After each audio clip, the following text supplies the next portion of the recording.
Melbourne's Anzac Day march has been called off due to COVID-19 concerns. Other commemorations will also be scaled down dramatically, with Victorians being urged to pay their respects to veterans from their driveways. Joining us live now is Darren Chester, the Minister for Veterans Affairs. Minister, it is disappointing news. You can understand why the health advice might be suggesting that it is the right move. Some, though, arguing, well, the cricket can go ahead, the tennis is on.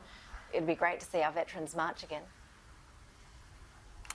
Well, you raised some really good points there, Ash. It is very disappointing, obviously, and just like last year, we were able to commemorate in a very solemn and respectful way without gathering in large numbers. The RSL here in Victoria is encouraging people to light up the dawn, to do their own silent tributes. I think that's the right thing to do, given the most recent health advice and the requirements being put in place in terms of those large public gatherings here in Victoria. If they're going to have more than 1,000 people, it has to be a ticketed event, and that becomes very difficult to manage from an RSL perspective. I've spoken this morning to the RSL president, and I agree with his assessment. These are some of the most vulnerable people in our community. A lot of our veterans, obviously World War II veterans, are well into their 90s. Even our Vietnam veterans now are into their 70s and Korean veterans in their 80s. So I think the decision's the right one to make, albeit it's difficult for people to know we can't gather in large numbers, but we can still pay our respects in a very appropriate way on Anzac Day here in Victoria. So, Minister, can you confirm for us what the plan will be for the Canberra dawn service at the War Memorial? Will that be able to go ahead with the traditional crowds attending, or will we see a scaled-back service there as well? Well, it won't surprise you, Ash, to hear that I've been having conversations and meetings around Anzac Day for the best part of 4 or 5 months as we constantly monitor the situation.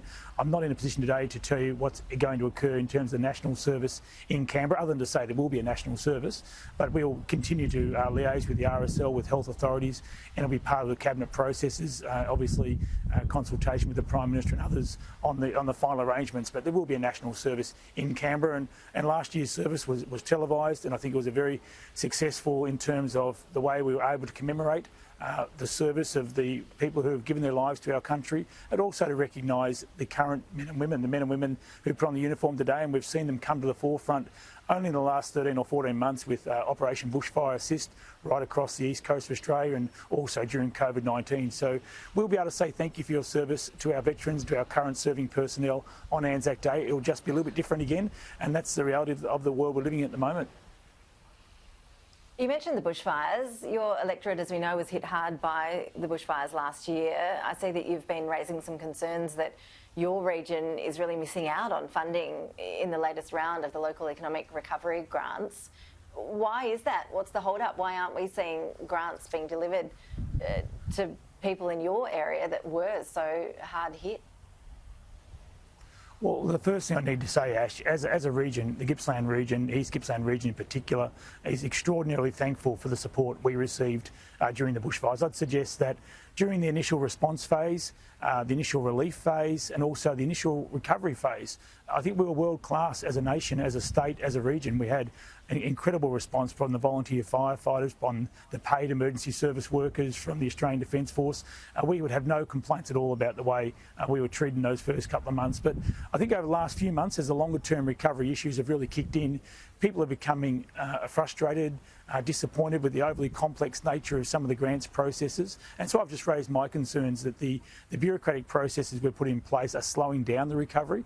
And here in Gippsland, we had some funding announced just on the weekend, and people want to know why we received, I think it was $13 million, and the North East and the Alpine region received $20 million. People want an explanation about that. They want to know how they can apply for funds successfully in the future, because this recovery process from a bushfire isn't over once the newspapers leave, once the TV cameras leave. It takes us months and years to recover as a region. So again, Ash, we're so thankful. We're so thankful for the support we have received, but we know we've got a long haul ahead of us. We've still got some families who haven't been able to get back into their homes yet. They haven't even started building their new homes yet after being burnt out. So we've got a long way to go, and it's been bloody tough for a lot of people, but they're a resilient bunch out here, and they're determined to get on with things, and we just want to make sure that we get a fair go in terms of any state or federal government grants that are available.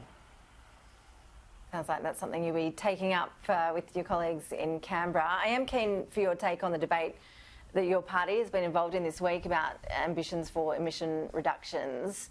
Do you personally share the Prime Minister's preference for a net zero emissions target by 2050?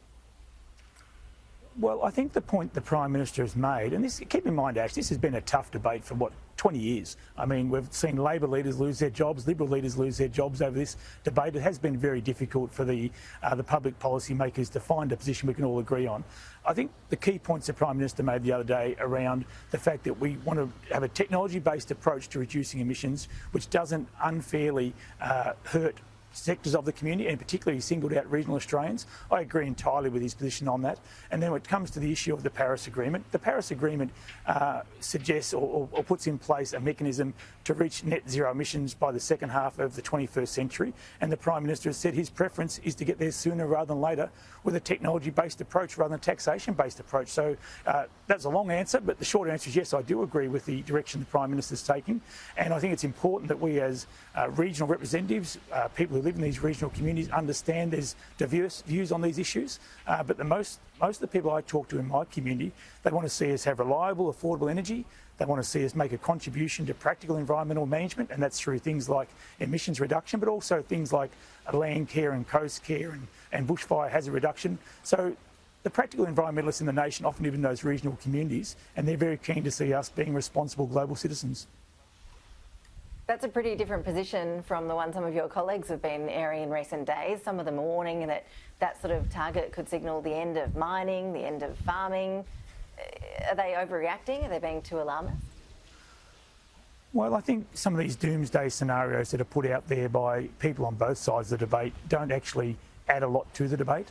As I travel around my electorate, Ash, I mean, we've got to remember, regional Australia is not just about farmers. I mean, in my electorate of Gippsland, I have more nurses than I have farmers. We have a lot of teachers, we have a lot of professionals, a lot of small business owners in my community, and they have different views. So as a member of the House of Representatives, my job is to reflect their views and also to strongly represent them in Canberra. So when I talk to my community, they want to see that we're doing the right thing by the environment, that we're part of a global response to these bigger challenges. They want to see practical environmental action that I just talked about. Like, the people in my community are the ones who join land care and coast care. I mean, they're the ones that are out there destroying pest plants and pest animals. They're the ones who are doing the riparian vegetation repair on the riverbanks. So there's a lot of environmentalists in my community who are absolutely getting their hands dirty every day on practical environmental action. So if that makes me different to some of my colleagues, well, such is life. I mean, it's a big country, Australia. There's a lot of different views on these difficult issues. Are they being unhelpful? Because you mentioned there are lots of views from all different parties, but really the most vocal have been those within your own party. I'm thinking of Barnaby Joyce, Matt Canavan, Bridget McKenzie. They've all been really vocal this week.